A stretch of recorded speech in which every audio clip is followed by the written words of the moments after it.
छांगूर बाबा, ऐसे तमाम नेता, तमाम लोग जो हैं वो कई बार अलग अलग लोगों की आड़ में अपना नेक्सस चलाते हैं। अब आपको सुनाते हैं छांगूर केस की पीड़िता की जुबानी। वो कैसे बता रही है कि गजवाए हिंद जमीन पर उतारने का छांगूर ने प्लान क्या बनाया था, सुनिए। एक इन्होंने ये बोला था कि अलबरा बलबरा, तो अब अलबरा बलबरा के ऊपर आते हैं, अलबरा बलबरा का मतलब क्या है? तो आप उसको गूगल करके देखिए सर। उसका मतलब ये है कि जो इस्लाम को नहीं मानता उससे हम नफरत करते हैं, उसको थूक के चटाते हैं, उसके साथ हम कुछ भी अपराध कर सकते हैं जो हमारे इस्लाम के खिलाफ होता है। तो आपने सुना किस तरह से यहाँ पर पीड़िता अभी बता रही है कि छांगूर कैसे लोगों को अपने जाल में फंसाता है। मेरे साथ में खास मेहमानों का पैनल है, आपको उनसे मिलवा देती हूँ। हिंदू धर्मगुरु आचार्य एच एस रावत जी हमारे साथ में मौजूद हैं, हिंदू धर्मगुरु महंत रामदूत दास जी हमारे साथ में मौजूद हैं, मुस्लिम स्कॉलर जो हैं हाजी नाजिम खान जो कि प्रवक्ता है मुस्लिम महासभा के, वो भी हमारे साथ में हैं, जल्दी जुड़ने वाले हैं, और संदीप मिश्रा जी हमारे साथ में हैं राजनीतिक विश्लेषक के तौर पर, राहुल लाल जी हमारे साथ में जुड़ चुके हैं राजनीतिक विश्लेषक के तौर पर। आप सभी मेहमानों का बहुत बहुत स्वागत है। लेकिन जिस तरह से जो एक एक करके जो तमाम रिपोर्ट सामने आ रही हैं वो रिपोर्ट्स अपने आप में बहुत महत्वपूर्ण हो जाती हैं। रामदूत दास जी, मैं आप ही से शुरू करना चाह रही हूँ। महंत जी, आखिर जो बड़े खुलासे होते हैं ये तो हम एक एक करके लगातार इंडिया डेली पर चर्चा कर रहे हैं कि छांगूर कैसे दुकान के नाम पर उस आड़ में जाने कितने लोगों को अभी तक धर्मांतरित करा चुका है, और इसका नंबर जो है रेशियो बहुत बड़ा है। लेकिन ईडी से कनेक्शन, स्विस बैंक के कनेक्शन को इसे कैसे देखते हैं महंत जी? देखिए नैना जी, एक बहुत बड़ी और विचित्र बात है कि जब आप देश की संप्रभुता को अखंडित करने के लिए किसी एक विशेष धर्म या विशेष वर्ग या विशेष व्यक्ति को विशेषाधिकार दे देते हैं तो वो कहीं ना कहीं आम जनमानस के लिए और देश की अखंडता और प्रभुता के लिए घातक बन जाता है। आज अगर कोई हिंदू या सनातनी कोई भी बात करता है तो यहाँ भारत में सेक्युलरिज्म या सेक्युलर प्रवृत्ति के व्यक्ति ऐसी मतलब संविधान की वो एक वाहवाही करने लगते हैं कि ये संविधान का खंडन है या ये मनुवादी है या मनुस्मृति को मानने वाले हैं। लेकिन वहीं अगर कोई मुस्लिम इस विषय में बात करता है तो इन्हें कहीं ना कहीं ना तो संविधान की याद आती है, ना देश की याद आती है, ना देश की अखंडता की याद आती है, और ना ही मानवता की याद आती है। क्यों? क्योंकि हमारे देश में अफजल हम शर्मिंदा है, तेरे कातिल जिंदा है सरेआम नारा लगाया गया। हमारे देश में गुस्ताखे रसूल की एक सजा, सरतन से जुदा खुलेआम नारा लगाया गया। हमारे देश में कमलेश तिवारी को मौत के घाट उतारा गया।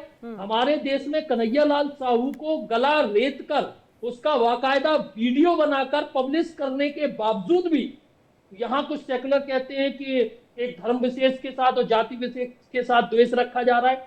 लेकिन यहाँ विचारणीय बात है कि मौलाना साजिद रशीदी खुलेआम कहते हैं कि भारत को 2047 तक हम इस्लामिक राष्ट्र बनाएंगे। यहाँ कई सारे मदरसों से पाकिस्तान जिंदाबाद के नारे लगते हैं, कई सारे लोग यहाँ गजवाए हिंद की बात करते हैं, तब किसी को संविधान का हनन या भारत की अखंडता पर हमला क्यों नहीं लगता है। लेकिन अगर कहीं कोई बात किसी धर्मगुरु ने कह दी तो उसे भगवा आतंकवाद का टैग दे दिया जाता है। अरे अगर कहीं ना कहीं 100 करोड़ में आप ये मान के चलिए कि 100 करोड़ हिंदुओं में 20 करोड़ मुस्लिम तो सुरक्षित है, लेकिन जिस दिन इनका ये गजवाए हिंद की बात करने लगे तो ये सेकुलर लोग जो अपने आप को एक उनका हितैषी मानते हैं ना, ये 50 करोड़ में 100 करोड़ सुरक्षित नहीं रह पाएंगे नैना जी। अगर वो जिहाद की मानसिकता देखिए, वो जनसंख्या वृद्धि कर रहे हैं, वो लव जिहाद कर रहे हैं, वो धर्मांतरण करा रहे हैं, वो लैंड जिहाद कर रहे हैं, लेकिन उन्हें रोकने वाला, आज अंकुश लगाने वाला कोई नहीं है। भारत में मुगलों ने राज्य किया इसी स्ट्रेटर्जी पे, भारत में अंग्रेजों ने राज किया इसी स्ट्रेटर्जी पे। लेकिन महंत जी अगर मौजूदा वक्त की बात करें तो हिंदू राष्ट्र की बात होती है, हिंदुत्व को बढ़ावा देने की बात होती है, हिंदू रक्षा की बात होती है। आपको ऐसा लग रहा है कि अभी ये सिर्फ बातें हैं, लेकिन असल में जमीनी स्तर पर वो जो एक्शन या जो नजर आना चाहिए इम्प्लीमेंटेशन वो नजर नहीं आता, उसी का नतीजा है ये? देखिए नैना जी, एक बहुत बड़ी बात है कि हिंदू पहले तो हिंदू राष्ट्र की जब बात होती है तो पहले तो हिंदू को समझने की आवश्यकता है, पहले तो सनातनी को समझने की आवश्यकता है। सनातनी की हमेशा भावना रहती है कि जीवों पर दया करो। जब जीवों पर दया करने की भावना है तो इंसान तो उसके लिए कहीं ना कहीं बहुत बड़ी महत्वता के साथ आता है। जब किसी हिंदू के लिए किसी का कोई मतलब गलत तरीके से भी या उसकी अपराध रूप में भी अगर उससे गलती से भी किसी को चोट लग जाती है तो उसका प्रायश्चित करता है। लेकिन एक ऐसी प्रवृत्ति के व्यक्ति हैं जिन्हें वो शौकिया बन गया है, किसी की अस्मत के साथ खेलना, किसी की वैचारिकता के साथ खेलना, किसी की भावनाओं को आहत करना, ये एक आज ट्रेंड बन गया है। मैं तो अभी आपने देखा होगा साजिद रशीदी साहब का एक बयान मीडिया पे बहुत ज्यादा चल रहा है। अखिलेश यादव जी खुलेआम सपोर्टर हैं हिंदुओं के, मुस्लिमों के सॉरी, और उन्हीं की धर्मपत्नी के बीच में जिन्होंने हमेशा सादगी और एक मर्यादित राजनीति की, उन पर ऐसी अभद्र टिप्पणी की गई। तो कहीं ना कहीं अब कहाँ है महिला सम्मान की बात करने वाले, अब कहाँ है जो मनुस्मृति को कोसते। अरे वो मनुस्मृति तो आज भी कहती है कि यत्र नारी पूज्यन्ते रमन्ते तत्र देवता, और एक सामने वाला एक इतनी अभद्र टिप्पणी कर रहा है, एक नग्नता की बात कर रहा है, और आज किसी का सेकुलर नहीं जागेगा, आज नहीं कहेगा कि यही तो बड़ी महत्वपूर्ण बात हो जाती है महंत जी। और अपने हम दर्शकों को बताएं, पिछले कुछ वक्त से धर्मांतरण के मामले, धर्मांतरण के आंकड़े वो अपने आप में बहुत गंभीर हैं और स्थिति को दर्शाते हैं। लेकिन हाजी नाजिम खान, आखिर इसे कैसे देखते हैं? छांगुर बाबा जो अपने आप को बाबा कहता है, धर्मांतरण करता है, और उसके बाद में जब छानबीन होती है, दस्तावेज निकलते हैं तो पता चलता है भाई गजवाए हिंद की कोशिश है 2047 तक की। क्या यही एजेंडा है? हाँ नैना जी, देखिए जिस तरीके से इस्लामिक फोबिया का माहौल पूरे देश के अंदर बन रहा है, तो जाहिर सी बात है कि ये बातें निकल के आती है। तो हम तो कभी गजवाए हिंद की बात नहीं करते, ना हम गजवाए हिंद जानते हैं। ये गजवाए हिंद होता क्या आज तक हम लोगों को कभी पता नहीं चला। लेकिन हाँ, घर वापसी क्या होती है वो अच्छी तरीके से हम लोग समझ चुके हैं, क्योंकि यहाँ पे जिस तरीके की बातें होती है, 2047 का तो जिक्र आया, पीएफआई के खिलाफ एक्शन हुआ, बैन कर देंगे पीएफआई। देखिए हम देश जोड़ने की बात करते हैं नैना जी, हम कभी भी गजवाए हिंद की बात नहीं करते, ना कभी गजवाए हिंद का समर्थन ये लोग जो गजवाए हिंद की बात करते हैं, 2047 तक मुस्लिम राष्ट्र बनाने की बात करते हैं हिंदुस्तान को? ना जी देखिए, भारत तो भारत ही रहेगा इंशाल्लाह। और देखिए यहाँ भारत के अंदर डॉक्टर भीमराव अंबेडकर साहब का संविधान ही चलेगा इंशाल्लाह। और जो लोग अगर गजवाए हिंद की बात करते हैं या हिंदू राष्ट्र की बात करते हैं, तो मेरी नजर में वो लोग देश के प्रति ऐसे लोग हैं जिनके खिलाफ अगर मैं कुछ भी बोलूं तो मुझे ये लगेगा कि हाँ मैं सही बोल रहा हूँ। भाई देखिए, देश को देश रहने दीजिए, ना तो मुल्क जो है गजवाए हिंद से चलने वाली बात होगी, ना हिंदू राष्ट्र से, और जो इस्लामिक राष्ट्र की बात करते हैं उनसे भी नहीं चलेगी। मुल्क तो संविधान से चलेगा। नैना जी एक बात मैं बड़ी जिम्मेदारी के साथ कहता हूँ, देखिए अभी जिस तरीके से महंत राजदास जी ने किस तरीके से बात करी महंत कि जी हाँ जी देखिए यहाँ पर 120 करोड़ की आबादी इन्होंने बताई, 100 करोड़ हिंदू में 20 करोड़ मुस्लिम सेफ है। अरे भाई 20 करोड़ मुस्लिम भी सेफ है, अरे 100 करोड़ हिंदू भी सेफ है। ये किस तरीके की बात आप लोग देश के अंदर फैला रहे? भाई जब तक देश के अंदर हिंदू मुस्लिम भाईचारा कायम है, राष्ट्रीय एकता अखंडता बरकरार है, तो भाई कोई हम लोगों का आप लोगों का कुछ नहीं बिगाड़ सकता। लेकिन हाँ, कुछ नैरेटिव फैलाने वाले लोग हैं जो देश के अंदर हमेशा नफरत का माहौल कोशिश करने की कोशिश करते हैं। ठीक है, फाजिल अहमद भी हमारे साथ में जुड़ चुके हैं। फाजिल अहमद साहब मुस्लिम स्कॉलर हैं, पढ़े लिखे इंसान हैं, चीजों को बहुत अच्छे से समझते हैं। फाजिल अहमद जी, जो अब नाजिम खान भी कह रहे हैं कि कुछ लोग हैं जो माहौल बिगाड़ने की कोशिश करते हैं गजवाए हिंद की बात करते हुए, बता दीजिए, जरा एक्सपोज कीजिए, आखिर कौन है वो लोग, कौन है वो लोग जो इस तरह से गजवाए हिंद की बात करते हैं? छांगुर बाबा जैसे लोग, जो ईडी की जब रेड पड़ती है तो स्विस बैंक का पैसा सामने आता है और पता चलता है भाई आईएसआई तक कनेक्शन है उनका। देखिए नैना जी, मैं पहले भी कई बार आपके साथ डिबेट कर चुका हूं और ये बात पहले भी बोल चुका हूं कि न तो गजवाए हिंद से चलेगा, न भगवाए हिंद से चलेगा। यह देश अम्बेडकर हिंद से चलेगा। क्या बात? 1950 में ये तय हो गया था कि अब 1950 में ही तय हो गया था कि अम्बेडकर हिंद से देश चलेगा। यह देश तो तथागत बुद्ध का है, यह देश तो दलितों का, पिछड़ों का, आदिवासियों के मूल निवासी है यहाँ पे। हम लोग मूल निवासी हैं जो दलित से मुसलमान बने हैं। मुझे बहुत अच्छा लग रहा है फाजिल अहमद साहब, आपने कहा कि भाई ये संविधान से चलेगा, वरना अक्सर तो हम ये सुनते रहे कि भाई हमेशा शरिया कानून की बात होने लग जाती है, इस्लामिक जिहाद की बात होने लग जाती है। सुनिए, जो जितना संविधान हमारे निकाह में, हमारे तिलाक में, हमारे जीवन में, हमारे सिविल राइट्स में जितना संविधान हमको इजाजत देता है उतना तो हम मानते हैं और सभी लोग मानते हैं। ये भी आप कह दीजिए, ये कह रहे हैं कि हम जीवों पे दया करते हैं और जीवों पे दया करते हैं और दलितों की हत्या करते हैं, यादव जी की चुटिया काट के मूत्र विसर्जन करते हैं। इससे ज्यादा पाप और क्या कर सकते हैं ये लोग? ये लोग ब्राह्मणवादी व्यवस्था, देश में ब्राह्मणवादी व्यवस्था लागू करना चाहते हैं। और जो ऐसा करते हैं उन पर एक्शन भी होता है। फाजिल अहमद जी, दोनों पक्ष जरूर बताइएगा, दोनों पक्ष जरूर बताइएगा। देखिए, आधे अधूरे फैक्ट बताने से कुछ नहीं होगा। जो यादव जी की चुटिया, जिन्होंने दलित बच्ची की हत्या की, वो कहाँ है अभी? जो चुटिया काट के मूत्र विसर्जन किए, वो कहाँ है अभी? सवाल इस बात का, नैना जी, कि हमारा देश संविधान का देश है। अब इस देश में तो ये बात उठनी ही नहीं चाहिए। क्या हिंदू, क्या फाजिल अहमद जी, यही तो बात है। लेकिन अभी आपको याद होगा, सुनिए, अब से कुछ समय पहले जब बिहार में, पटना में भी ऐसे ही जब छापा पड़ा, जब कार्रवाई हुई, तो वहां से ऐसे तमाम दस्तावेज मिले जो 2047 तक गजवाए हिंद की बात करते हैं। फुलवारी शरीफ आपको याद होगा। तो मैं वही तो पूछ रही हूँ, कौन है ये लोग जो हिंदुस्तान में बैठकर इस तरह से साजिशें रचते हैं? सर, बिहार ही ऐसी जगह है जहां 12-12 पुल गिर गए भ्रष्टाचार को छिपाने के लिए। वहां क्या ट्रेनिंग सेंटर मिल गया? 4 पन्ना किताब, किसी किताब का 4 पन्ना फाड़ दे, पुलिस तो जैसी चाहे वैसी रिपोर्ट बना सकती है। पुलिस के ऊपर क्या पता है बात क्या होती है? आपसे मैं बात करूंगी पूरब की, आप लेकर जाएंगे दक्षिण, लेकिन आप विषय पर कभी बात नहीं करेंगे। आपकी बात पे राहुल लाल जी कुछ रिएक्ट करना चाह रहे हैं। संविधान इस देश में रहेगा कि नहीं रहेगा, ये लोग उस संविधान को बदलना चाहते हैं। हमारा विषय ये है कि देश जो है, जब एक संविधान बन गया, क्या हिंदू, क्या मुसलमान, क्या सिख, क्या ईसाई, सभी लोगों को संविधान से चलना पड़ेगा। आज ये बाबा जी जो दाढ़ी रखे हैं, इसका ये संविधान इनका अधिकार देता है ना इनको। ये तो संविधान ही इनको अधिकार दे रहा दाढ़ी रखने का, तिलक लगाने का। तो ये जो फंडामेंटल राइट्स है हमारा, जो मूल सिद्धांत है इस संविधान का कि सभी को सबका अधिकार, ये इनको अच्छा नहीं लगता। ये कहते हैं कि हिंदू को विशेष अधिकार दिया जाए।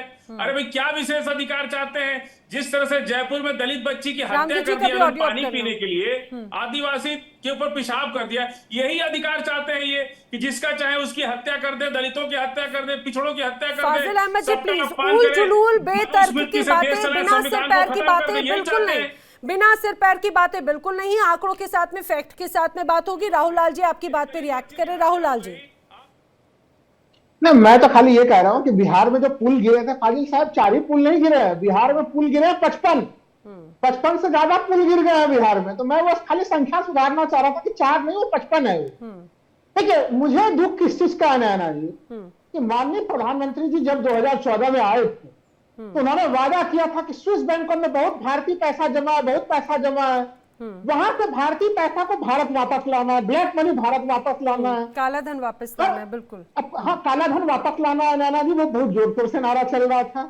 अब ये कौन लोग आ गए कि भाई मतलब यहाँ पर देश में धर्म परिवर्तन करा रहे हैं, डबल इंजन वाले सरकार में योगी जी के रहते हुए धर्म परिवर्तन हो रहा है। और ये रैकेट में आप देख लीजिए नैना जी, जैसे परत दर परत खुल रहा है ये मामला। इस मामले में जो राशि है, जो उसमें पैसा इन्वॉल्वमेंट है, देखिए पहले हम लोग 100 करोड़ की चर्चा कर रहे थे, फिर 500 करोड़ की चर्चा कर रहे थे, ये राशि कम से कम 2000-3000 करोड़ की राशि है यहाँ पे। और देखिए, छांगुर का पूरा जो विकास हुआ है नैना जी, वो विकास क्रम आप देखिए तो वो कोरोना काल के बाद से, यानी कि 2018-19 के बाद से उनके विकास में बड़ा डबल इंजन वाली रफ्तार पकड़ ली उन्होंने। तो कहां तो डबल इंजन से छांगुर के ऊपर कठोर कार्रवाई हो जानी चाहिए था, ऐसे लोगों को उभरने का मौका नहीं मिलना चाहिए। लेकिन अब वो उनके पैसे ही स्विस बैंक में दिखाई दे रहे हैं दुनिया भर से। देखिए, एटीएस ने, यूपी एटीएस ने जांच जो किया है अब तक, 100 करोड़ से सरप्लस राशि जो है वो अलग अलग बैंकों में जो है कि विदेशों से पैसे आ गए।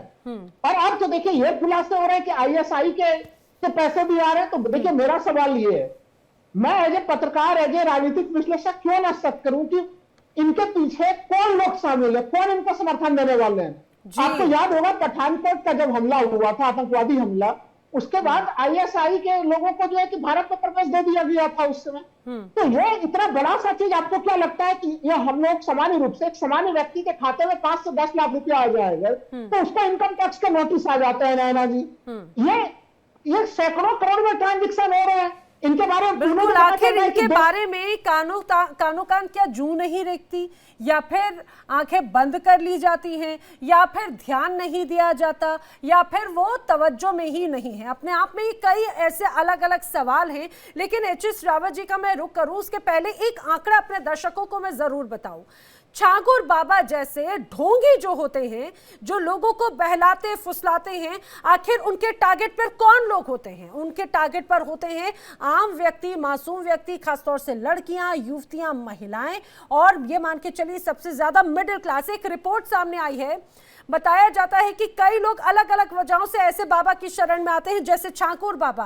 कई लोग ऐसे हैं, 33% लोग भाई चमत्कार के रूप में, चमत्कार ऐसा कुछ हो गया जो आस्था है, हो सकता है ईश्वरी कृपा कुछ रही हो, लेकिन उन्हें लगता है भाई बाबा की कृपा है, तो ऐसे लोग उनके चक्कर में आ गए। 27% युवा जो हैं नौकरी कारोबार के लिए झांसे में आ जाते हैं। 30% लोग जो निजी परेशानियां, व्यक्तिगत जीवन में तमाम जो परेशानियां हैं, उसकी सबसे ज्यादा इसी का ही एक आंकड़ा होता है और वो लोग उन्हीं का ही फायदा उठाते हैं ऐसे बाबा। जैसा हमने देखा कि जो शुरुआत जहां से हुई वहां पर जो दंपति था वो निसंतान था, भाई आस्था रही, पूजा पाठ की, उसके बाद में उन्हें कहीं ना कहीं जब ये कहा जाए बच्चा हुआ तो उन्हें लगा कि भाई बाबा ने करवाया, और वहां से ही जो हिंदू परिवार था वो मुस्लिम में कन्वर्जन हुआ और एक लंबा नेक्सस शुरू हो गया। लेकिन एच.एस. रावत जी, इतना लंबा वक्त क्या कानों कान खबर नहीं होती? क्या पॉलिटिकल सपोर्ट के बगैर ये पॉसिबल है? क्या जो तमाम इस तरह के बड़ी हस्तियां हैं उनके सपोर्ट के बगैर ये पॉसिबल है?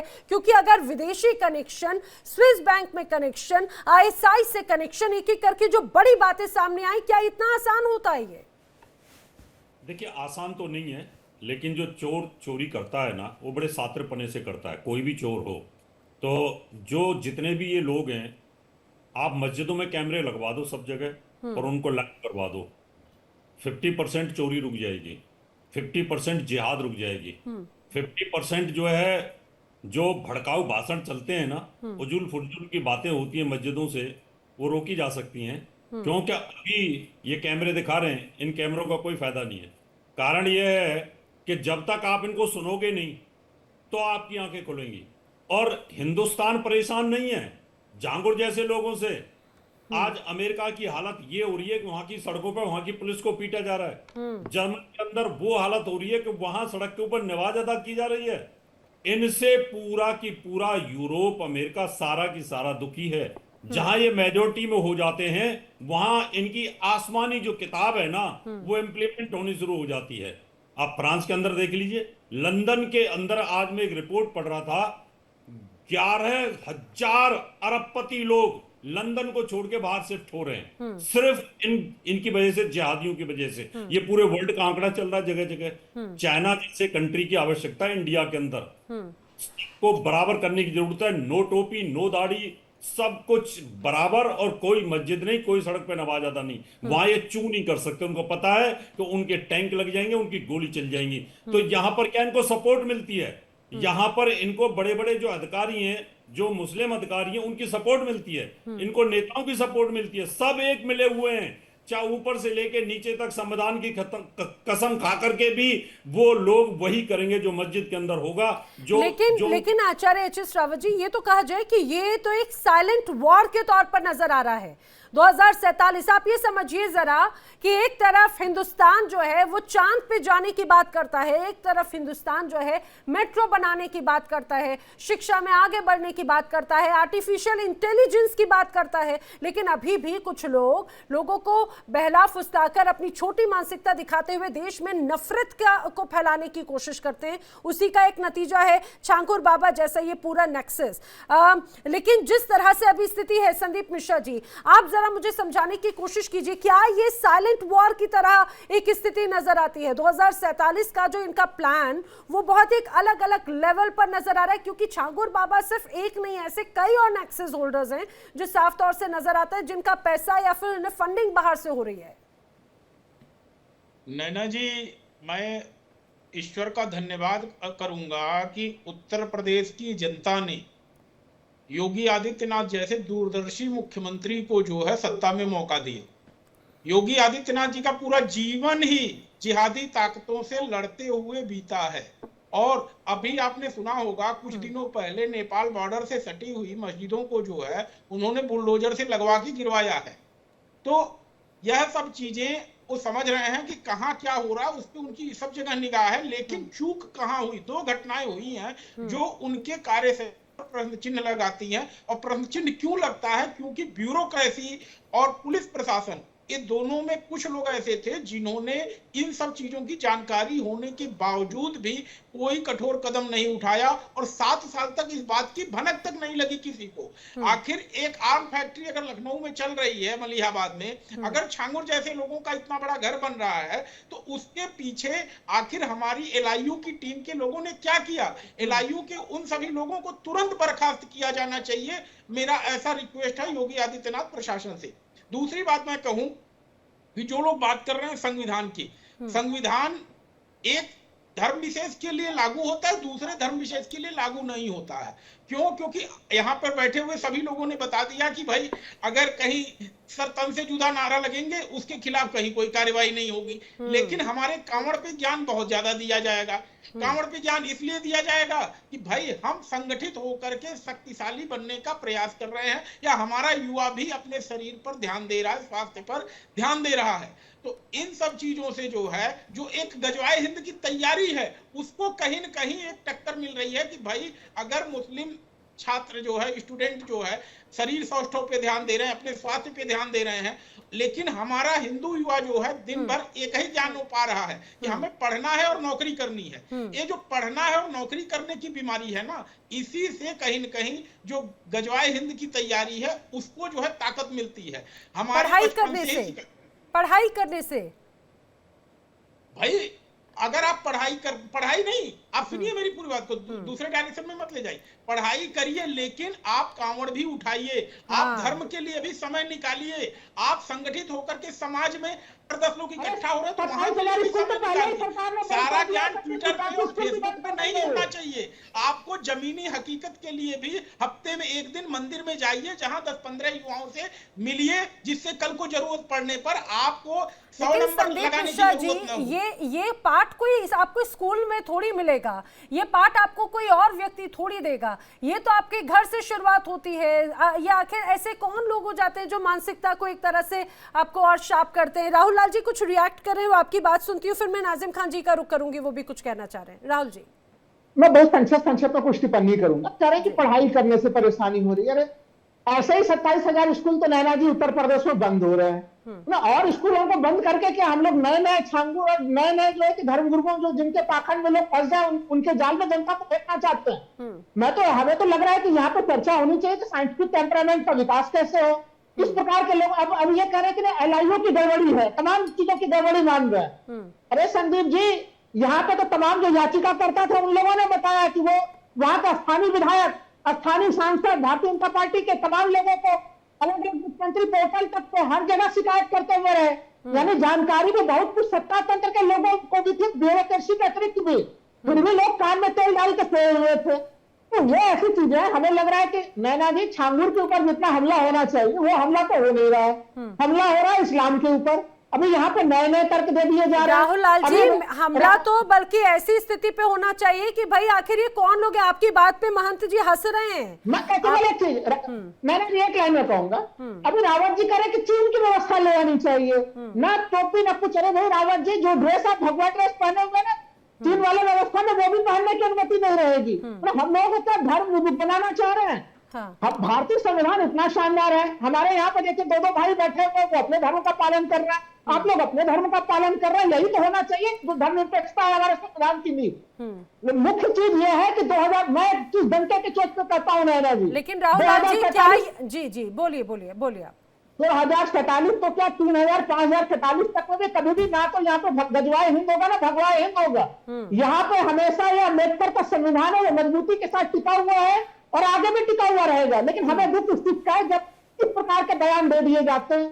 अरे मुस्लिमों की आबादी बढ़ रही है। अरे कहाँ से आबादी बढ़ रही है मुस्लिमों की? मैं अभी इनको आंकड़ा देता हूं क्योंकि तथ्यों के साथ बात होनी चाहिए नैना जी। 2001 से 2011 के बीच में मुस्लिम जो जनसंख्या वृद्धि की जो गिरावट की दर रही वो 5% रही, जबकि उसके पहले मुस्लिम जनसंख्या वृद्धि की गिरावट उसके पहले के दशक में वो लगभग 10% के आसपास थी। तो उन्होंने सोचे कि गिरावट की दर में वो, जबकि हिंदू जनसंख्या गिरावट लगभग 3.6% के आसपास रही, तो वो धीरे धीरे वो हिंदुओं की दर के आसपास नहीं, लेकिन ये तो 2011 तक का आंकड़ा आप बता रहे हैं ना, लेकिन असल में तो उसके बाद की जो जनसंख्या वृद्धि है उसके आंकड़े कुछ और कहते हैं। महंत जी भी आपकी बात पे कुछ रिएक्ट करना चाह रहे हैं, नाजिम खान जी का भी मैं रुक करूंगी, पहले महंत जी। नैना जी, यहाँ एक से एक धुरंधर लोग बैठे हैं, सभी ज्ञानी हैं, लेकिन एक बात का बहुत ही ज्यादा हास्यप्रद जो मुझे लगती है कि यहाँ सब अपना अपना बचाव कर रहे हैं, किसी को न देश की पड़ी है न जनमानस की पड़ी है। मैं सबसे पहले पकड़ना चाहता हूँ, हमारे पहली बार इनसे मुलाकात हुई है, हमारी फाजिल अहमद साहब कह रहे हैं कि हम दलित से कन्वर्टेड हुए हैं और मुस्लिम भी यहीं के हैं, लेकिन जो ब्राह्मण हैं वो बाहर से आ रहे हैं। चलिए ठीक है, आपकी बात को एक्सेप्ट कर लेते हैं।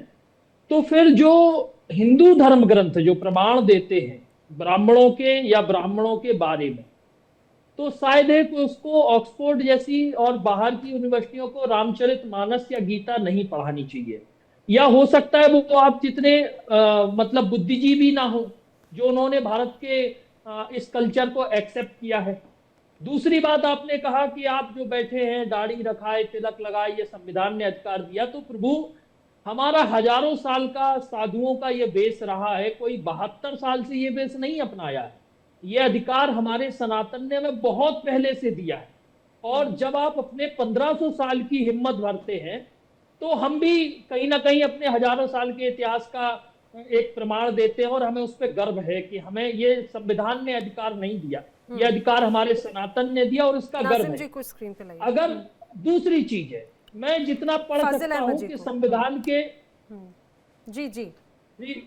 संविधान के 368 में अभी तक 106 से ज्यादा संशोधन हो चुके हैं।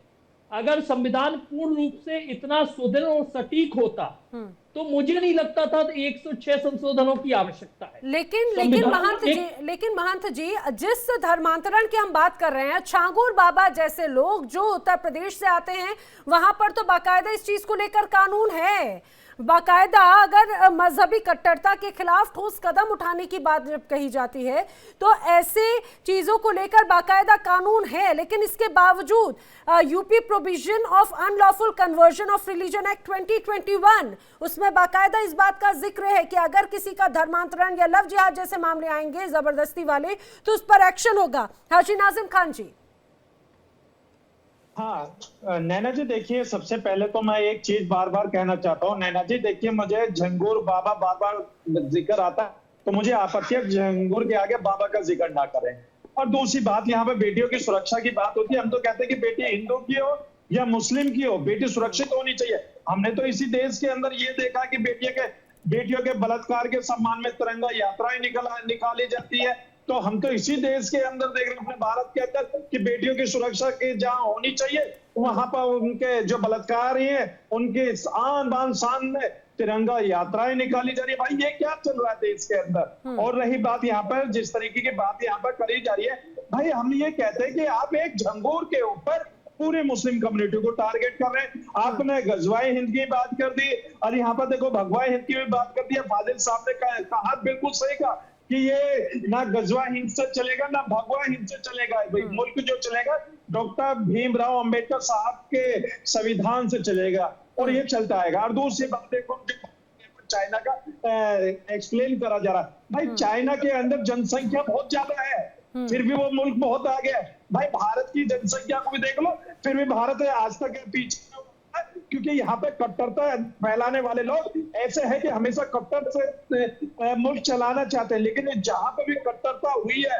वो मुल्क हमेशा बर्बाद हुआ है। और देखिए जो कट्टरता या फिर इस तरह से फैलाने की कोशिश करता है, छांगूर जैसे जो जमालुद्दीन नाम है शायद उसका, अगर उस पर अगर बरेली के अंदर भी तो सुनिए मैं क्या बोल रही हूँ, ऐसे काले साम्राज्य जो चलाते हैं उनका हश्र यही होता है, उनका भी जिक्र कीजिए। उनका हश्र ऐसे ही होता है नाजिम खान जी। है ना, जो आप ये बात, जी, मैं वही बोल रही हूँ ना कि जो कट्टरता दिखाने की कोशिश करते हैं, जो धर्मांतरण कराने की कोशिश करते हैं, माहौल बिगाड़ने की कोशिश करते हैं। आज देखिए ना, छांगुर और छांगुर का जो पूरा शागिर्द है ना, वो सलाखों के पीछे। ऐसे कितने लोग हैं जो सलाखों के पीछे हैं।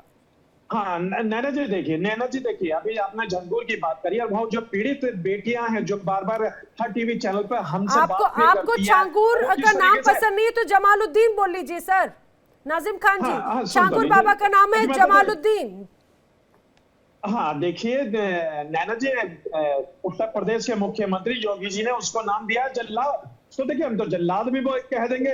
मैं तो ये कहता हूँ कि जो पीड़ित बेटियां हैं जो बार बार आकर ये कह रही है कि हमने प्रशासन के पास गए, प्रशासन ने हमारी कंप्लेंट नहीं करी, बहुत सारी ऐसी बातें पीड़ित बेटियां बता रही है, तो भाई क्या कहें।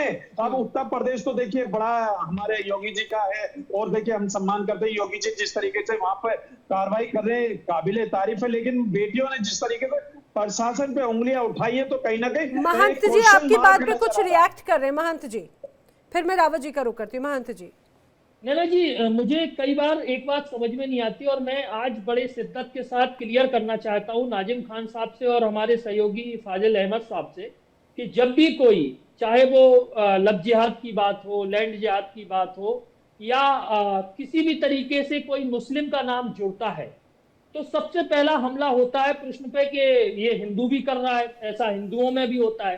तो आपका मायना क्या है कि आप बचाव कर रहे हैं या आप डायरेक्शन दे रहे हैं किसी दूसरे को कि नहीं आपके धर्म में भी ऐसा हो रहा है?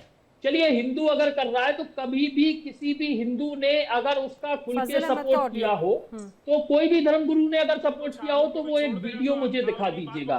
लेकिन आप मुस्लिम स्कॉलर बन के बैठते हैं, आपके धर्म में अगर कोई कुरीति कर रहा है, अगर कुरीति अपना रहा है, तो उसे उसका विरोध करना तो सीखिए थोड़ा, कि कहीं ना कहीं गलत हो रहा है, ऐसा नहीं होना चाहिए, क्योंकि एक मछली सारे तालाब को गंदा कर देती है। पुरानी कहावत है नाजिम खान साहब, ये पुरानी कहावत है। नहीं, हमको नैना जी 1 मिनट टाइम दीजिए जी। जिस तरह से इन्होंने कहा ये ठीक बात है। धीरेन्द्र शास्त्री आज 10 करोड़ के आदमी हो गए, किससे? हिंदुओं से न कमाए, सारा हिंदू का ही तो पैसा है। वो 10 करोड़ रुपया ठग लिए, पर्ची निकाल रहे। पहलगाम जैसी घटना आपके पास में कोई आंकड़ा है? आपके पास उनकी बैंक डिटेल होगी, शायद उन्होंने बताया होगा। सोशल मीडिया पर लोग डालते हैं, यूपीआई ट्रांजैक्शन आपके पास में होगा शायद, उनका बैंक खाते की डिटेल्स उन्होंने आपको दी। किसी ने कोई केस किया उनके ऊपर? किसी ने कोई केस किया उनके ऊपर? किसी ने लूट का केस दर्ज किया? फाजिल अहमद जी, ये लोग रिश्वत खाते हैं। स्क्रीन पे लाइए नैना जी, एक मिनट, हिंदुओं को ठग देते हैं, उसका भविष्य बता करके उससे पैसा ठग लेते हैं। उसको कहते हैं कि तुम्हारा कल्याण होगा, पैसा ठग लेते हैं। फाजिल अहमद जी, कोई बिजनेस है आपका? क्या काम करते हैं आप? फाजिल अहमद जी करते हैं आप? कोई नौकरी करते हैं? कोई बिजनेस करते हैं? कहाँ से आपका जीवन चल रहा है? फाजिल अहमद जी सुनिए, फाजिल अहमद जी, ये आप दूसरों की भावनाओं को ठेस पहुंचाने, आहत पहुंचाने वाली बातें कह रहे हैं, और मुझे लगता है कि सिर्फ महंत जी नहीं, आप ऐसे सैकड़ों साधु संतों पर की भावनाओं को आप आहत पहुंचा रहे हैं। मैं इस तरह से आपको इस्तेमाल इस मंच का नहीं करने दूंगी। एक मिनट, या तो आंकड़ों पे बात कीजिए, या तो आंकड़ों पे बात कीजिए। नैना जी 1 मिनट, नैना जी 1 मिनट, बस 1 मिनट जी, बोलिए महंत जी। अहमद साहब सुन लीजिए, अहमद साहब सुन लीजिए। बागेश्वर सरकार, आप सुन लीजिए, पहले मैं क्या कह रहा हूं वो सुनिए। आप कह रहे हैं बागेश्वर सरकार ने पर्ची निकाली, हिंदुओं का पैसा लिया, ठीक है, वो लेते हैं, वो पाखंड भी फैला रहे होंगे आप, लेकिन आपसे मांगने गए, पूछने वाले के उनके पास कितना पैसा है? किसी हिंदू ने उनके खिलाफ कंप्लेंट की? किसी ने उन्हें गलत ठहराया? बात कंप्लेन या बाकी अन्य चीजों की नहीं। फाजिल अहमद जी ने कहा कि भाई आप क्या व्यापार करते हैं, साधु संत क्या व्यापार करते हैं, किस तरह से उनकी रोजी रोटी चलती है, तो ये अपने आप में बहुत आपत्ति की बात है। क्योंकि मैंने इनसे पूछा हाजी अली की दरगाह पे कितना जवाब आता है, मैंने इनसे पूछा अजमेर शरीफ की दरगाह पे कितना चढ़ावा आता है, मैंने इनसे पूछा कि मस्जिदों में कितना फंडिंग आती है सरकार से। मैं कभी पूछता हूँ, मैंने रिकॉर्ड मांगा आपसे, मैंने रिकॉर्ड मांगा आपसे,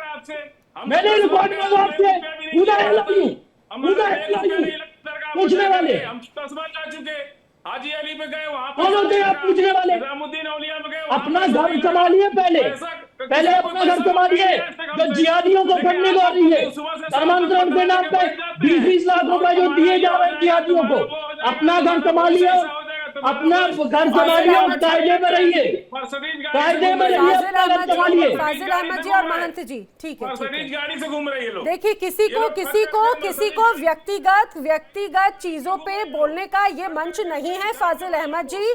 दूसरों की भावनाओं को ठेस नहीं पहुंचाना है, और ऐसी चीजें यहाँ पे सिर्फ पैनलिस्ट नहीं, आप तमाम साधु संतों को आप टारगेट कर रहे हैं, आप तमाम साधु संतों को टारगेट कर रहे हैं। फाजिल अहमद जी, सारे सांसद विधायक रिश्वत खा रहे हैं, सब तो हिंदू हैं, सारे सांसद और विधायक रिश्वत क्या लॉजिक देते हैं, क्या लॉजिक देते हैं, कहां से लेके आते हो इनको? फाजिल अहमद जी, आप स्कॉलर हैं सर, आप झूठ ना कहें, आप स्कॉलर हैं सर, न कहें, झूठ को झूठ ना कहें।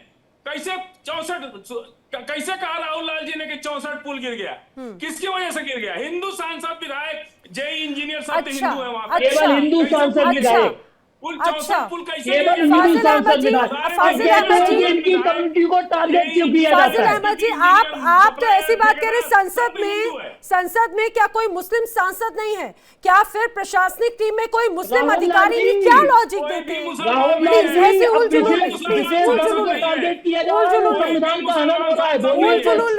समाजवादी का फाजिल अहमद जी, उल जुलूल नहीं, प्लीज, उल जुलूल बातें नहीं। आप फंडिंग की बात करते हैं, सुनिए, मुझे बोलना पड़ेगा।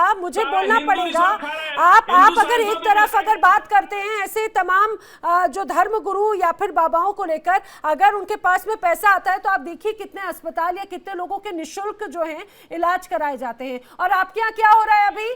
आप देखिए, आप तो ये ऐसे धर्मांतरण जिनका स्विस बैंक में अमाउंट है, आप उनके खिलाफ तक नहीं बोल रहे हैं फाजिल अहमद जी। बैठ करके अपने ही हिंदू भाइयों को फाजिल अहमद जी, छांगुर उर्फ जमालुद्दीन जैसे लोगों के खिलाफ आप एक शब्द नहीं कह रहे हैं कि हाँ छांगुर जमालुद्दीन ने गलत किया है। ऐसे लोग धर्मांतरण गलत करते हैं। अरे गलत करते हैं कि सही करते हैं तो अदालत तय करेगी ना। बहुत बढ़िया। अब्दुल करीम टुंडा को भी लोग कह रहे थे कि इंटरनेशनल आतंकवादी है, क्या हुआ? छोड़ दे दिया अदालत ने। कल छांगू नगर अदालत से बाइज्जत बरी हो गया, जो मिला है ना आपको, माफी मांगे, आप माफी मांगोगे? आप तो कल फांसी चढ़ा दो, आपने तो उसको सर्टिफिकेट जारी फैसला लिख दिया आपने तो। अरे भाई, आप जरा इंडिया डेली रेगुलर देखा कीजिए फाजिल अहमद जी, अगर वो छूट गया, आप जरा इंडिया डेली रेगुलर देखा कीजिए, सारी खबरों पे बाकायदा पूरी विस्तृत जानकारी होती है। अभी ईडी की टीम जब पहुंची थी लखनऊ में या तमाम जगहों पे, तो बाकायदा पूरी डिटेल मिली जो दस्तावेज में क्या मिला है। मैं अन्य पैनलिस्ट की तरफ जाऊं, सुनिए, अच्छा सुनिए, वैसे मेरे पास सुनिए, मैं बता देती हूँ, 2017 का एक एमओयू यहाँ से टीम को बरामद हुआ था जब वहां पर छापा मारने के लिए पहुंची थी। नीतू और नवीन के धर्मांतरण के दस्तावेज मिले थे। रिपब्लिक ऑफ पनामा में रजिस्टर्ड मैसेज ब्लॉगर्स मरीन नाम की कंपनी का जानकारी मिली थी। पुलिस तो फर्जी केस पे फंसाती है। वाह, आपको ना पुलिस पे भरोसा, ठीक है। नहीं, आप दस्तावेजों की बात कर रहे हैं। मैं आपको बताती हूँ, भवन निर्माण के लिए बाकायदा कैसे एजी कंस्ट्रक्शन के बीच करार के दस्तावेज मिले। बुटीक के नाम पर छांगुर को सौंपने के लिए एनओसी मिली। सुनिए जरा, और नसीर वाडीलाल का छांगुर को दिया हुआ पावर ऑफ अटर्नी का कागज मिला। शफीउल्लाह, प्रदीप, राजनारायण के बीच एग्रीमेंट। अरे ईडी को दस्तावेज मिले हैं भाई, पूरा मेमो सामने आया है। कौन सबूत? कहाँ है वो सबूत? दिखाइए हमको जरा सबूत मिला, दिखाइए ठीक है। हमको। आप, मैं वही बोल रही हूँ ना, मैं वही बोल रही हूँ। आप जरा, आप फाजिल अहमद जी जरा चीजों को देखा कीजिए। अभी बाकायदा छापा पड़ा तो ईडी जब पहुंची थी वहां पर तो बाकायदा पूरी डिटेल सामने आई। झेल पाएगा आपका चैनल। मुंबई के रुनवाल ग्रीन्स में संपत्ति की बिक्री की सेल डीड का ड्राफ्ट मिला। ऐसे तमाम ऐसे और जो जानकारियां हैं वो मिली। वो लीगल भी तो हो सकती है, उसकी सत्यनिष्ठा तो अदालत चेक करेगी। अंगूठी बेचने वाले हम पैसा नहीं कमा सकते अच्छा क्या? हम बिजनेस नहीं कर सकते? फाजिल अहमद जी, हम व्यापार नहीं कर सकते क्या? रावत जी, एचएस रावत जी को मैं बीच में लाना चाह रही हूँ। एचएस रावत जी, अभी भी फाजिल अहमद जी एक बार ये कहने को नहीं तैयार कि अगर इस तरह के कुछ लोग हैं जो फिजा को बिगाड़ते हैं, धर्मांतरण जैसा गुनाह कर रहे हैं, लव जिहाद जैसा अपराध कर रहे हैं, पाप कर रहे हैं, उन लोगों पर एक्शन होना चाहिए। देखिए नैना जी, मैं बहुत देर से अब वेट ना कर रहा था। ईडी की बात पे भरोसा, ना पुलिस की बात पे भरोसा। नैना जी, इनको जवाब देने के लिए मैं बहुत देर से वेट कर रहा था। हिंदू का बड़ा आरोप लगाया है, हिंदू नेताओं पर बड़ा आरोप लगाया है कि वो बहुत करप्शन करते हैं। इनका एक बर्क नाम का सांसद जो संविधान की शपथ खा करके उनके 3 पीढ़ियों से बिजली की चोरी कर रहे थे और बिजली की चोरी में पकड़े गए, वो बर्क साहब पकड़े गए, ठीक है ना। चोटे बिजली चोरी करने वाला सांसद और आजम खान जो सरकारी जमीन पर यूनिवर्सिटी बनने वाला, उसको डेमोलिश किया। वो संविधान की शपथ खा के बैठा हुआ था ना। और जितने भी स्कैम हो रहे हैं, जितने भी चोर हैं, जितने भी आतंकवादी हैं, जितने भी नूह के अंदर जितने आतंकवादी, चोर, उचक्के, जितने भी साइबर क्राइम करने वाले, सारे के सारे मुसलमान हैं। बताओ। और जो बात कर रहे थे यहाँ पर फाजिल भाई, मैं बताना चाहता हूँ आपको, जम्मू कश्मीर में किसने नाश किया सारे का सारा है। या भी यहाँ पर कह रहे थे नाजिम खान कि जिस देश के अंदर शांति होती है वो देश उन्नति नहीं करता। आप लोगों ने जम्मू कश्मीर का क्या हाल कर दिया, आपने केरल का क्या हाल कर दिया, आपने वेस्ट बंगाल का क्या हाल कर दिया, उत्तर प्रदेश के बॉर्डर में क्या हाल कर रखा है। एक एक करके वर्ल्ड में क्रिमिनल, आतंकवादी, चोर, उचक्के, रेपिस्ट, बलात्कारी, बम विस्फोट वाले इस्लामिक लोग। रावत जी, किसी एक अपराधी के माध्यम से हम पूरे ये कहा जाए समुदाय को नहीं चिन्हित कर सकते। हिंदू सारे हैं, इसने कैसे कह दिया सारे हिंदू चोर है, इसने कैसे कह दिया सारे हिंदू चोर है, इसने कैसे कह दिया इस बात को, इसको ये सारे हिंदू समाज को बदनाम कर रहा है। इतनी बातें सुनने और बर्दाश्त करने योग्य होती है, वो बर्दाश्त कर नहीं जाती। आप लोग सभी सम्माननीय हैं, मैं चाहूंगी प्लीज मर्यादित भाषा का इस्तेमाल करें। हिंदू समाज को कैसे, इसको आप नेशनल चैनल पे बैठ के मर्यादित भाषा का इस्तेमाल करें। मर्यादित भाषा इसको बोलनी चाहिए ना। ये सारे हिंदुओं को, हिंदू नेताओं को, सबको बदनाम कर रहा है, सबको साधु संतों को बोल रहा है। हिंदुओं को ये तरफ बता रहे हैं, ये सच्चिदार वाले जाहिल कहीं के। प्लीज ऐसे शब्दों का इस्तेमाल नहीं, प्लीज। आप लोग नेशनल चैनल पर हैं सर, आपको पूरा, आप सुनिए, आपको सिर्फ भारत नहीं बल्कि आप 128 कंट्रीज में दिखे जा रहे हैं। इंडिया डेली के इस मंच से विदेशों में भी लोग आपको देख रहे हैं, जरा ये समझिए। ये कैसे वकील हैं, इनको शर्म होनी चाहिए। ये कैसे इस्लामिक आदमी है, कैसा स्कॉलर है ये व्यक्ति, ठीक है, जो एक समाज को टारगेट कर रहा है। 25 घरों में काम करने के लिए प्लीज बेफिजूल की तर्क नहीं, बेफिजूल की तर्क नहीं। और आप लोग सभी सम्माननीय गेस्ट हैं, प्लीज कोई छिकाकशी नहीं। और प्लीज किसी सभी धर्मों को, देखिए भारत की संप्रभुता है सर, भारत की अखंडता इसी में है, एक दूसरे का सम्मान करने की बात है। कुछ लोग अगर जहर फैलाएंगे तो उन्हीं की भाषा नहीं बोलेंगे।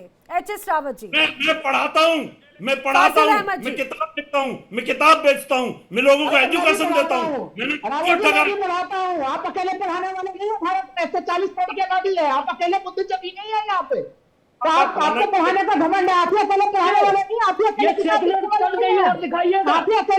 वाले हो। आप ये चीज आप अगर पढ़ाने वाले, लिखाने वाले, यहाँ पे एक नेशनल टीवी चैनल पे जिस भाषा शैली का प्रयोग किया गया, एक देखिए, मैं मानता हूँ कि किसी भी मामले को लेकर सुन लीजिए, रावत जी सुन लीजिए, डिबेट के शुरुआत से जाके आप डिबेट जाके देख लीजिएगा।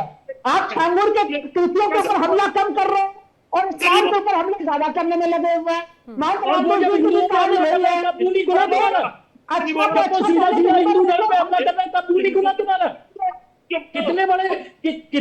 कितने बड़े फिलोसफर हैं आप? अरे छोड़ दीजिए, कितने बड़े फिलोसफर है, ज्ञान कितने बड़े फिलोसफर है, और कितना सच्चिदार से बोल सकते हैं। सुन लीजिए, आप सेकुलर की रोटी खा के बैठे हो ना, सेकुलर की गोली खा के बैठे हो। जब वो 90% हिंदुओं को भ्रष्ट बता रहे हैं, तब मुंह नहीं खुला तुम्हारा, तब मुंह से कुछ नहीं निकला। अब इस्लाम दिख रहा है तुम्हें। अरे कभी दो शब्द उनके लिए भी बोलिए ना, गलत को गलत तो सही को सही बोलने की क्षमता रखिए ना आप। जी ठीक है, राहुल लाल जी आराम से बोलिए, आपकी आवाज क्लियर नहीं आ पा रही, थोड़ा आराम से जी बताइए, अब आप क्या कह रहे हैं? मैं कह रहा हूँ कि देखिए, यहाँ पे छांगुर को लेकर डिबेट है, लेकिन बहुत सारे लोग दोनों के दोनों माननीय धर्मगुरु, मैं सनातन का हूँ, धर्मगुरुओं से बड़ी अपेक्षा और उम्मीद रखता हूँ मैं। हमारे धर्मगुरुओं का कर्तव्य होना चाहिए कि वो एक धर्म विशेष को लेकर सुन लीजिए, अरे सुन लीजिए, बाकी मेरा जहाँ पे नैना जी जहाँ मेरा जन्म स्थान है वहां पे 70% मुस्लिम आबादी है, 30% हिंदू आबादी है। अभी कह रहे थे कि जब आबादी बढ़ जाती है, अगर मुस्लिमों की संख्या बढ़ जाए तो हिंदू वहां पे रह नहीं पाएंगे। मैं डंके के चोट पे कह रहा हूँ नैना जी, अपने अनुभव के आधार पे कह रहा हूँ। 70% मुस्लिम आबादी के बीच में पढ़ा कहीं कोई समस्या नहीं हुई और हिंदू मुस्लिम भाईचारे की स्थिति बहुत ही तगड़ी शानदार ढंग से बनी हुई रही। राहुल लाल जी, मुझे बहुत अच्छा लग रहा है सुनकर, आप ये हिंदुस्तान की तस्वीर बता रहे हैं, लेकिन वरना बांग्लादेश या पाकिस्तान में अगर देख ले, वहां पर जो हिंदू परिवार है वो किस तरह से अभी असुरक्षित है। ये सिर्फ हिंदुस्तान में ही संभव है, मुझे ऐसा लगता है। आप इस बात से तो सहमत होंगे? बिल्कुल सहमत हूँ, क्योंकि भारत में ये स्थिति है, हम लोग तो भारत में रह रहे हैं ना, भारतीय परिप्रेक्ष्य में हम लोग चीजों की व्याख्या करेंगे। तो हम तो कोई पाकिस्तानी और बांग्लादेशी परिप्रेक्ष्य में भारत की घटनाओं का वर्णन नहीं करेंगे। यहाँ पे इनको दोनों महंतों से मैं कहता हूँ, प्रशासन से और सरकार से बहुत बड़ी लापरवाही की स्थिति बनी है। उनके ऊपर आप एक सवाल नहीं पूछते भाई, हिंदुत्व के नाम तो उन्होंने वोट लिया, प्रचंड ढंग से सरकार भी बनाई, लेकिन अगर उसके बावजूद भी चीजें वही हो रही हैं तो फिर क्या लाभ बना। और एक चीज राहुल लाल जी, अच्छा आपको इसका समाधान क्या नजर आता है? क्योंकि अभी अगर बात की जाए, खुलकर बोलते तक नहीं है। फाजिल अहमद जी से तो मैं पूछ रही हूँ कि भाई जमालुद्दीन और फिर छांगूर को लेकर कुछ कहेंगे भाई, जो धर्मांतरण करा रहे, लव जिहाद, ऐसे तमाम जो आरोप केस है ना, तो कुछ रिएक्शन तक देने को तैयार नहीं है। क्या समाधान नजर आता है? ऐसे लोगों का इलाज क्या नजर आता है? नैना जी देखिए, फाजिल जी वैसा बयान क्यों दे रहे हैं? देखिए समझना पड़ेगा इसको। तमाम जो केंद्रीय संस्थाएं हैं उसका जम के दुरुपयोग हुआ पिछले 11 वर्षों में। वो हमेशा विपक्ष के पीछे लगे हुए रहे, सत्ता पक्ष की चीजों को उन्होंने कभी नहीं देखा। पुलिस के संस्थाओं का दुरुपयोग हुआ। वैसे स्थिति में जब अब सरकार के लोग, पुलिस के लोग, जांच संस्थाएं कुछ करती हैं, उसको संदेह की दृष्टि से देखा जा रहा है। ये क्रेडिबिलिटी हमारे संस्थाओं ने खोया है ये। लेकिन जब ये क्रेडिबिलिटी फिर से बनेगी तो हमें लग रहा है कि फाजिल जी को भी भविष्य में विश्वास होगा। लेकिन पिछले 11 वर्षों का जो 2014 से शासन बीता है, ये तो चिट भी मेरी पट भी मेरी वाली बात हो जाती है कि अगर आपको जो कार्रवाई, जो एक्शन अच्छा लगा वो उसमें तो सब बिल्कुल ठीक है, लेकिन अगर कोई एक्शन पे आपको आपत्ति है तो फिर ये हो गया कि नहीं भाई हमारे तो सुनिए फिर ये हो जाता है कि भाई आखिर उसके उद्देश्य पर, उसकी भूमिका पर ही सवाल खड़े हो जाते हैं। लेकिन एक चीज मैं कहूँ जी, देखिए फाजिल जी के लाइन पे एक ही चीज मैं कहूंगा कि देखिए भारत में संविधान है, तो फाजिल जी गलत नहीं कर रहे हैं। अंततः कोई व्यक्ति आरोपी है या नहीं है वो प्रमाणित तो कोर्ट ही करेगा ना उसे। तो अगर ये चीज फाजिल जी कह रहे हैं तो वो तो अम्बेडकरवादी। अरे लेकिन राहुल लाल जी, जो जानकारी मिली, स्विट्जरलैंड के ज्यूरिख के हबीब बैंक के दस्तावेज मिले हैं, स्टेट बैंक के स्टेटमेंट्स मिले हैं, स्विस बैंक में पैसा मिला है छांगूर उर्फ जमालुद्दीन का। तो आखिर उसको लेकर अच्छा जो आंकड़े अभी सामने आए, जो रिपोर्ट सामने आई, उस पर तो कुछ कहते हैं। प्लीज आखिरी 20 सेकंड मुझे डिबेट एंड करनी है। स्वामी याद है आपको? चंद्रा स्वामी के आश्रम से हथियार निकला था, याद है आपको? चंद्रा स्वामी के आश्रम से हथियार निकला था। क्या हुआ चंद्रा स्वामी का? चंद्रा स्वामी के आश्रम से AK-47 निकली थी। चंद्रा स्वामी के आश्रम से हथियार निकला था। और लेकिन ठीक है फाजिल अहमद, लेकिन फिर भी आप गजवाए हिंद या जमालुद्दीन या फिर धर्मांतरण गजवाए और लव जिहाद जैसे चीजों पर आप कभी नहीं बोलते। लेकिन आज जिस तरह से एक दूसरे पर छीटाकशी हुई वो वाकई में बहुत शर्मनाक है। आपको विचार करना चाहिए। आप देश की अखंडता की बात करते हैं, यही एकजुटता की बात होती है, लेकिन क्या संदेश दे रहे हैं? आप सभी मेरे साथ इस चर्चा में शामिल हुए, आप सभी का बहुत धन्यवाद। लेकिन तमाम खबरें आगे भी जारी हैं।